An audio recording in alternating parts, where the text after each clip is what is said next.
And we're back to another wonderful episode of the Bourbon Jamaican.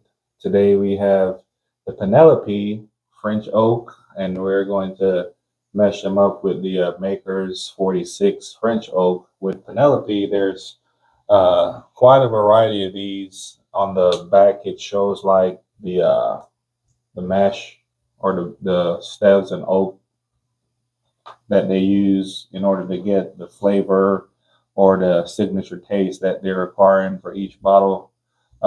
It's the two on the end, so they're the same French oak, but it's different staves and different uh, mesh bills. The maker's French oak is something similar, so we're going to try to do a blind test on these to see how well we can figure out which is which, see if the palates align as far as smell and taste, and do a quick ranking on which one we like the best. And without further ado, we got dropping nukes, capital D, capital N, and we got Brady the Great, the extraordinaire. Uh, so if we want to start, we can go from left to right.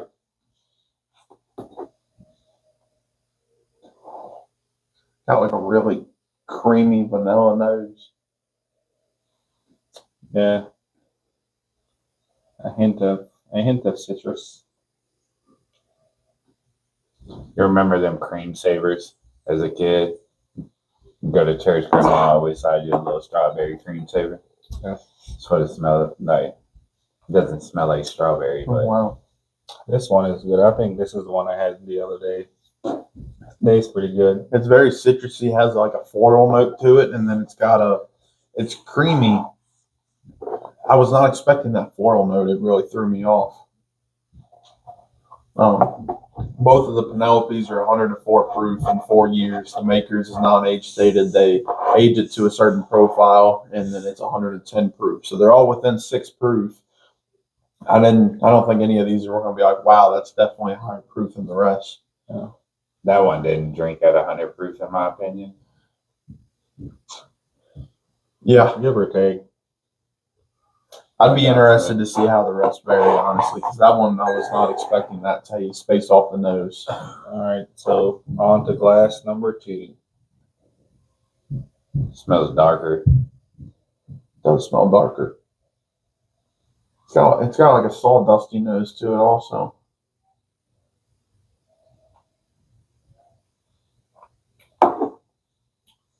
See, this is a basil, but this is a different blend. This one almost tastes like it's a lot more oaky, a little bit more oak to this one. So It tastes more barrel with glass number 2. right. Mm-hmm. That's what I'm Like saying. you definitely got more barrel than Get that char and toasty Yeah. note to it. So I'm guessing these two are probably Penelope. I can smell Woodford, not Woodford, but I can smell Makers from a mile away. I could probably smell Woodford too, but I can always tell. That one, I'm starting to get a floral note on that one too on the back end. Similar to glass 1. I think it's not as creamy as glass 1. And it's not as citrusy. It's kind of just like a plain one or two noter. It's like a char. Yeah, so I think then a little bit of floral. I think the first one is the Penelope 6 or 4, and the second one is the Penelope 6 from just. I just get char note on number 2. I actually prefer number 2 to number 1, which is weird. Ooh, glass 3, I don't really get anything on the nose. Sounds like a Maker's. Makers, you always get you get that burn. Always get that good burn on the Makers. Glass 3, immediately I get grain, and then I get a little bit of fruit. I always get graininess on weeded bourbons. Or Makers. So I definitely, this was most likely the Makers. What this does not have that the other two have is the floral note. This one instead has a fruitiness and a graininess to it. The graininess isn't throw off to me at all. It's just very subtle. I like that fruit, and it's got a little bit of a vanilla to it. It's the least oaky out of the three, I would say. You get a melon fruit. I could definitely see that. I probably wouldn't have picked up the grain had you not said anything. Sorry, I can't help it. There's like, I think Weller is probably the only weeded bourbon I don't get grain on. Yeah. And sometimes I do. It depends on the day. Like the full proof, I'll get grain on it, but special ones, herb and antique, I don't. But You get more of a sweet on those because they're mainly weeded. So all those you'll always get the floral kind of sweet caramel taste. Glass one like easily has the best nose for me. I would agree. Glass two, it seems like the barrel breathed a lot more. Like it was, you know, a lot of weather change in it or something, because like you get so much barrel, like it's like almost a foolproof. Yeah, but glass too, it has a great finish, and the taste kind of just lingers in your mouth. It goes down smooth. You don't get as much char. Tell us in the comments which Penelope you picked up, because I know that they just released another batch of these, and a lot of people were highly sought after for the architect. So tell us, you know, what your breakdown is. Yeah, they do a lot of builds. I don't know how many builds they've gone through for the architect. I know Sheldon's got 4, which is the one up here, and Chris is holding the one I brought, which is 6. The stave profiles on the back, and I mean, just by eyeballing the graph, I mean, they're completely different.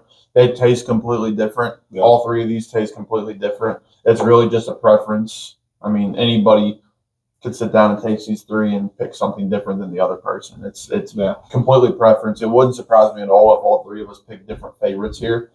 But yeah, I mean, mainly we wanted to see the difference between the Penelopes, and Sheldon and I had talked about throwing another French oak finish into the mix just as a control, really. So maybe future video, we'll put that 2XO French oak up against the winner of this tonight.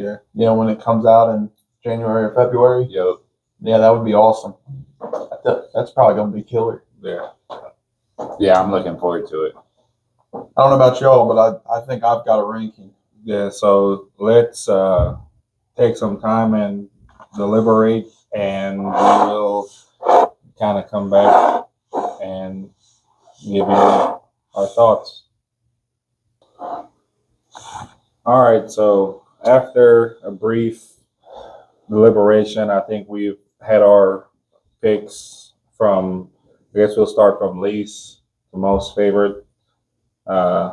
Chris, you want to start us off? Glass number 3. I'm off. Swallow my last sip here. I have 6. Field number 6. My last place was Makers. Surprising. So, like Sheldon's fantasy football team, my last place finishes build number 6 as well. All right. That's funny because it's like I really like Makers, but every time I put it in a blind, it never wins. And I said I got a graininess on glass 3, but glass 1 ended up being the Makers. That's weird. You know, before I really started getting into bourbon and really, you know, enjoying what it is and what it could be, right? I would always 10, 15 years ago, I'd always just go pick me up a Maker's Mark, mix it up with a little Sprite, a little Coke, you know, whatever the case may be, and that's what we were drinking in high school, man. Yeah. And I won't even pick up a Maker's Mark no more. I really sought after the Cellar Age this year, but yeah, I just won't go pick up. A lot of people rip and rave about that cash drink. I still haven't picked me up a bottle of the cash drink. What's your my number 2 is Makers. Mine is the build 4. And it looks like it looks like me and Sheldon's on cue tonight. Mine's makers as well. Mine's completely different than both of yours. So number one, Bill number bill number 4. Oh, So Mine's build Penelope, 6. the Penelope bill number 4 is the winner. And like I said, I had it the other night, and I was kind of shocked on how good it was. And for it to come back, and then on a blind, I still pick it over a different Penelope. after drinking it again and going back to it, it kind of takes me to like a barnyard type of thing. I don't like it's real dark and it's got a real long lasting feel to it after you get it down right, and the finish is it's not too overwhelming or nothing like that, but it gives me barnyard feelings. And it's incredible to think about what a blonde will do. I mean, this build 6 that we tried tonight, I've had several glasses out of it. To me, it's always tasted a little bitter with that oaky finish. I've never gotten a graininess, and tonight I said it was grainy, and I thought it was a wheated bourbon. But I enjoyed it the most because of the finish. So that's my ranking. You got anything else for the people, Sheldon? Well, all I got is like, subscribe, and share. I hope y'all enjoyed the video as much as we enjoyed telling you all about these fine bottles we got up here. Continue to watch for more content. We're going to have a couple drop in this week, and probably have something special for you on Christmas morning when you're just hanging out, opening gifts. And that's it. Thanks for Tater out. watching.